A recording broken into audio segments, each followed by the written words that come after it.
கங்குவா திரைப்படத்தோட மிக முக்கியமான கதை என்ன அப்படின்னா மன்னிப்பு. நம்ம ஒருத்தங்கள மன்னிச்சோம் அப்படின்னா அந்த சண்டை நடக்காது அப்படிங்கிறத ஒரு மிக நேர்த்தியாக சூர்யா நடிப்புல டைரக்டர் சிவா குடுத்திருக்கார்.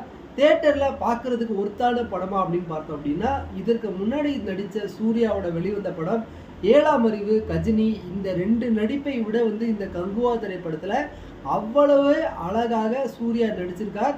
இது ஒரு தமிழ் ரசிகர் நிச்சயம் கொண்டாடணும். ஏன் அப்படின்னா ஒரு பேன் இந்தியா, ஒரு உலக அளவில் தமிழ் சினிமாவை அடுத்த கட்டத்துக்கு டைரக்டர் சிவா கொண்டு போயிருக்கார். கதையை இந்த மனுஷன் எப்படி யோசித்தான்னு தெரில.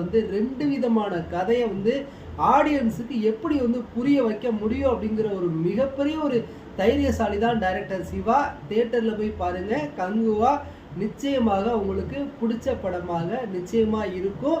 சூர்யா ரசிகர்களுக்கு மட்டும் இல்லை, அனைத்து தமிழ் ரசிகர்களுக்கும்.